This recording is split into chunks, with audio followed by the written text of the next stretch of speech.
Bonjour, alors on va continuer un petit peu, je vais continuer sur ma lancée avec des notions, la notion de bien et de mal.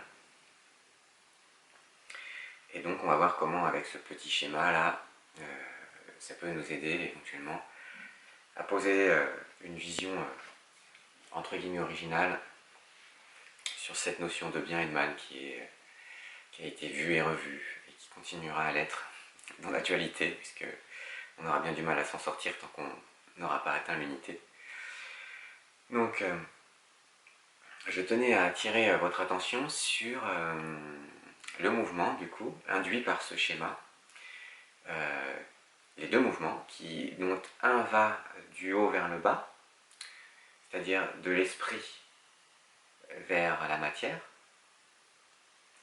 Donc en fait tout le processus d'incarnation est un processus qu'on pourrait qualifier de involutif, c'est-à-dire de l'esprit vers la matière. Donc en gros on peut imaginer que c'est une descente en vibration. Si on reprend par exemple la conception du chi que j'avais expliqué dans une vidéo précédente, en disant que tout était chi, ou on pouvait aussi dire tout était lumière d'esprit, à des degrés de densité différentes. Plus le chi vibre à une fréquence, on va dire, haute, plus il se rapproche de la lumière et plus il se rapproche de l'esprit. Plus le chi descend en vibration et en densité, plus il se rapproche de la matière.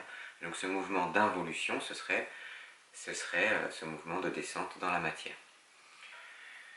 Donc en gros, tout processus de création est un processus involutif. Et le processus évolutif, de ce point de vue-là, ça serait la remontée en fait de la matière vers l'esprit, donc du corps physique vers le corps divin. Et donc là, si vous voulez, nous dans toutes nos cultures, finalement, tout vient de la notion d'alchimie. Et l'alchimie, c'est précisément comment partir de la matière et atteindre l'esprit. Al, c'est Dieu, et chimie, ça vient de kémia, kémia qui est terre noire. Et en fait, donc on a bien dans alchimie, on a terre, noire, obscurité, donc on est en bas, dans l'obscurité, hein, là où il n'y a presque pas de lumière, on va dire. La lumière est vraiment pas visible, c'est-à-dire qu'en gros, c'est un petit peu notre état, parce que pour nous, la lumière d'esprit, quand je vous en parle, vous êtes en train de dire, mais de quoi il me parle là? Une lumière invisible, non duelle. Ouh, c'est un petit peu compliqué pour nous, pour moi aussi, je vous l'admets. J'essaye de manier ces concepts, mais c'est très challenge pour n'importe quel mental, on va dire. Donc pour nous, on n'a pas trop accès à la lumière, on est vraiment dans la densité la plus basse.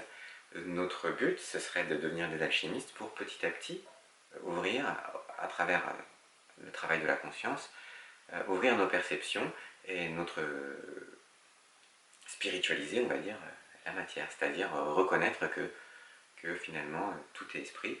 Ce serait le travail évolutif. Voilà pour involution-évolution. Donc on pourrait dire le mouvement qui va de l'unité vers la dualité, c'est l'involution, et le mouvement qui va de la dualité vers l'unité, ce serait l'évolution. Dans les temples bouddhistes, vous avez souvent une représentation de deux grands serpents comme ça, ou un grand serpent, et de chaque côté de ce grand serpent, vous avez... alors d'un côté il y a les devas qui tirent comme ça, et de l'autre côté il y a les démons qui tirent comme ça. Et en fait c'est l'expression de la dualité, de ce mouvement d'évolution et d'involution perpétuelle. C'est-à-dire qu'en fait, ils sont toujours ensemble. C'est-à-dire que là, si je reprends le schéma, constamment, de tout temps, de toute éternité, il y a un mouvement qui descend et un mouvement qui remonte. En fait, c'est infini. Il y a toujours un mouvement d'involution et toujours un mouvement d'évolution. Dieu ne fait que se créer lui-même constamment. Et puis les parts de lui-même constamment aspirent à revenir à lui. Donc il y a toujours de l'évolution, il y a toujours de l'involution, et ce sera toujours des, une grande roue comme ça, un grand jeu de la vie. Et donc c'est exprimé comme ça sur les bas-reliefs des temples, notamment en Asie du Sud-Est, hein, Cambodge, tout ça, Thaïlande. On voit d'un côté, donc on dit que c'est les devas d'un côté qui tirent et les démons de l'autre. Ça nous montre bien que d'un côté, les devas, ils essayent ce sont tous ce sont toutes les énergies qui tentent de faire remonter la matière vers l'esprit, et puis les démons, ce sont toutes les énergies qui tentent de matérialiser l'esprit, et donc d'amener dans les sphères plus basses pour l'expérience, pour que le divin puisse s'expérimenter lui-même. Et donc en fait, il n'y a pas de notion d'un côté... Enfin, il ne devrait pas y avoir de notion que d'un côté les démons, oh là là mon Dieu, je veux surtout pas être sous l'emprise des démons, et puis d'un côté les devas, oh super, c'est des sauveurs, heureusement qu'il y a des devas. Je pense que l'idée de tout ça, c'est de jouer en fait, hein, avec ces énergies, et de ne pas être piégé dans l'une ou dans l'autre. Voilà. De ne pas diaboliser le mouvement évolutif, et de ne pas non plus encenser et être fanatique de il faut absolument regarder vers Dieu. Mais quand on trouve un espace de liberté là-dedans, il se trouve qu'en général on a plutôt envie d'aller voir ce qui se passe en haut. Bah, déjà parce qu'on est en bas, donc forcément, je sais pas, il n'y a pas beaucoup plus bas que là où on est. Oui, il y a des états infernaux, mais ces états infernaux, on les a déjà dans notre expérience courante. Donc c'est sûr qu'on est assez sensible à la part de nous qui veut monter, hein, et c'est sans doute aussi pour ça que je fais toutes ces vidéos. Mais par contre, j'essaye toujours de veiller au grain à ce qu'on arrête de diaboliser et de penser qu'il y a les forces du mal qui nous plombent et que c'est terrible pour nous. L'idée, c'est de retrouver un petit peu la liberté dans tout ça. La liberté de monter et de descendre à volonté. Donc, je voulais vous parler du symbole et du diabole. Donc, étymologiquement, symbole veut dire réunir, joindre. Et donc, en fait, ça illustre bien ce chemin qui va de la dualité, de la complexité, de l'infini de la création, vers le créateur, qui lui est unité. Et donc, du coup, le symbole, c'est ce qui recolle les morceaux, réunir, joindre. Donc, en fait, symbole, c'est ce qui réunit. Donc, forcément, quand on a c'est grâce au symbole qu'on a une expérience un petit peu toujours d'un peu plus d'unité, qu'on a le sentiment d'être relié, que tout est en reliance, et que du coup, petit à petit, notre conscience s'élève vers ces états d'unité. Et donc c'est pour ça que toutes les spiritualités et toutes les religions ont utilisé des symboles, et ces symboles, en fait, sont vraiment l'outil principal de la spiritualité, de l'évolution, on va dire. Voilà, donc il faudra, et je vous aiderai pour ça, à arriver à manier le langage symbolique et à comprendre les symboles aussi, les symboles, voilà, la symbolique des choses. Savoir manier ce langage symbolique, c'est vraiment une aide précieuse pour le travail de la spiritualité, pour ce travail évolutif si on cherche à le faire. Et diabole signifie diviser. Vous savez, dia, c'est diviser. Et donc ça forcément, ça donnait diable. Diable, celui qui divise, celui qui nous fait descendre en division. Vous savez, avec cette histoire de yin et de yang, plus on coupe des yin et des yang, plus on va vers la complexité, plus on va vers les 10 000 êtres, donc plus on descend en vibration. Et ben ce serait une œuvre diabolique. Mais bon, le divin, il fait que ça, du coup. de créer tout ça. Donc si tout acte de création, c'est-à-dire que lorsque l'esprit se fait chair, ou lorsque l'esprit s'incarne dans son infini potentiel, c'est l'œuvre du diable en fait, quelque part, si on voit les choses comme ça. Donc c'est rien de vraiment diabolique, si on considère que diabolique ça voudrait dire quelque chose d'horrible. Il n'y a rien d'horrible en fait.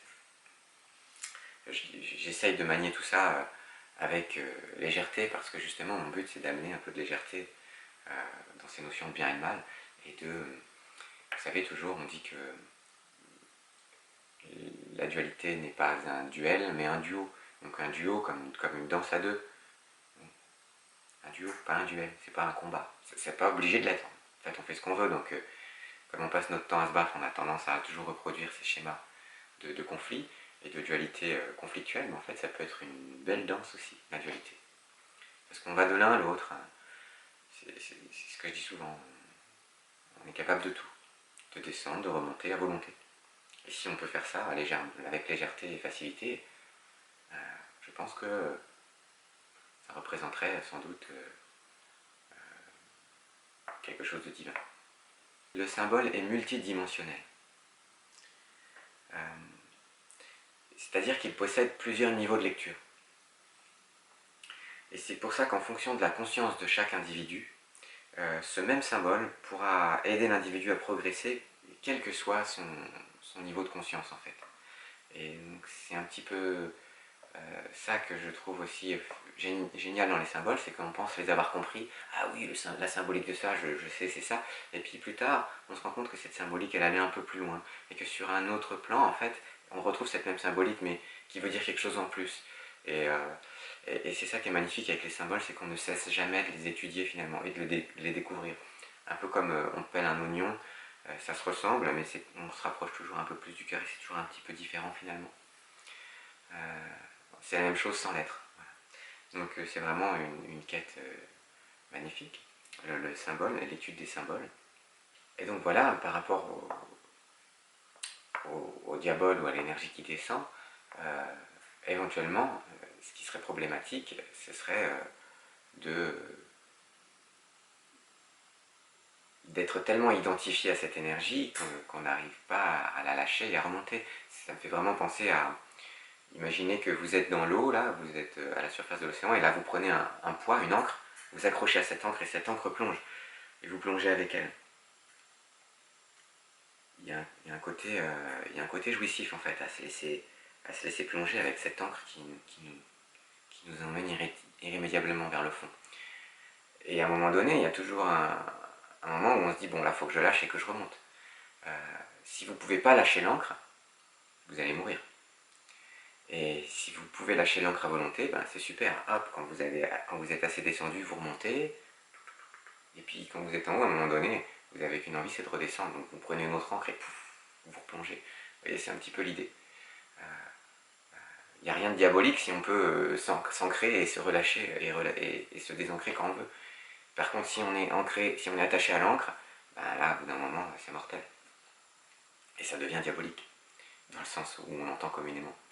Vous voyez ce que je veux dire? Voilà, c'est pour essayer d'amener un peu de nuance, mais sinon c'est un super jeu. Et de ce point de vue-là, le divin ne fait que ça, jouer à ça. Donc en fait, on comprend dans cet exposé-là, dans cette manière de voir la dualité ou l'involution et l'évolution, en présentant les choses de cette manière, on comprend que c'est juste deux forces opposées qui ne peuvent vivre l'une sans l'autre en fait. Parce que même si on s'identifie totalement à la forme, par exemple on s'identifie totalement à notre personnalité qui nous emmène plus profondément dans notre corps physique, et que du coup on en arrive à croire qu'on n'est que ce corps physique, et puis une petite part d'esprit mais qui de toute façon va mourir parce qu'on va sombrer dans l'oubli, puisque le mental et l'émotionnel sombrent dans l'oubli. Du coup, on sait quelque part, on voit quand on s'identifie à ce rectangle, on voit notre annihilation arriver. Et donc c'est comme s'accrocher à l'encre, et quelque part on sait qu'un jour l'encre va disparaître. Vous voyez ce que je veux dire? Et donc du coup, il y aura toujours ce mouvement de remontée, qu'on en ait conscience ou pas, qu'on y croit ou qu'on n'y croit pas. Dans l'idée, de toute façon, quand on arrive tout en bas, toute forme disparaît, remonte à l'unité, et de l'unité, hop, on recrée une autre forme, et donc il y aura ce jeu incessant. Donc ces deux forces qui sont opposées, elles sont en fait des forces qui relient le créateur à sa création. Et donc ce serait complètement malvenu que d'essayer de faire en sorte qu'il n'y en ait plus qu'une, l'évolution, et de dire l'évolution, bouh caca, il faut absolument que ça s'arrête. Ce serait stupide, en fait. On ne peut pas arrêter ça. À quoi on joue là? Si on essaye de... Si on enlève ça, ben, il n'y aura plus ça. C'est un mouvement qui se nourrit. C'est comme quand vous tournez un volant, vous pouvez pas avoir une main qui monte et l'autre main qui descend pas. Ou aussi si vous lâchez. mais de toute manière, le volant, il va tourner. Il y a forcément quelque chose qui monte, il y a quelque chose qui descend. Donc le but, c'est pas d'arrêter la dualité, le but, c'est juste à un moment donné, éventuellement, de s'en extraire pour atteindre cette unité, mais ensuite, après, une fois qu'on a atteint l'unité, on repart dans le mouvement. Et si on croit à l'éternité, bah, cette éternité, elle doit continuer, donc ces forces continueront. Donc on arrête d'essayer de... Je pense qu'il serait judicieux de ne pas opposer ces deux forces, mais de vraiment juste les reconnaître et puis passer de l'une à l'autre en fonction de notre volonté et de nos intuitions ou de ce qu'on a envie de vivre, tout simplement. Et donc on comprend pourquoi dans la sagesse orientale on nous incite à la voie du milieu qui neutralise ces deux forces au lieu de les opposer. Le danger en voulant neutraliser et en voulant être au milieu, c'est de plus rien vivre du tout et d'essayer d'être dans un état de tempérance en fait qui nous brise nos élans vitaux. Je pense que la voie du milieu, c'est simplement arrêter de vouloir les opposer et en vouloir faire qu'une soit plus forte que l'autre. C'est reconnaître que de toute façon il y a un équilibre entre ces deux forces, il y a un équilibre éternel entre ces deux forces. Donc nous on n'a rien à faire sur ces deux forces, par contre on a juste à se placer où on veut et où on peut. Et si on peut se placer où on veut dans l'involution et dans l'évolution, on est libre. Par contre si on essaye d'être que évolutif et pas involutif, on est rigide et du coup on est ballotté. Si on se complaît dans l'involution et qu'on dit que l'évolution n'existe pas, c'est pareil, enfin bref. Il y a tout plein de postures qui sont problématiques, mais c'est toujours des postures d'identification. La question du je suis ne doit pas trouver de réponse. Par contre, plus on est libre, plus on peut surfer un petit peu sur ces deux grands courants, involutif et évolutif, plus en fait on va pouvoir petit à petit s'élever et percer un petit peu les mystères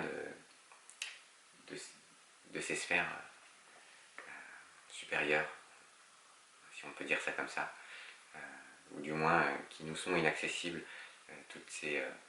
On parle souvent de capacités immergées qu'il faut laisser émerger. Et c'est la connexion à l'âme et à toutes ces dimensions de l'être qui nous donneront du sens. Donc voilà pour ces deux notions d'involution, d'évolution, de symbole, de diabole,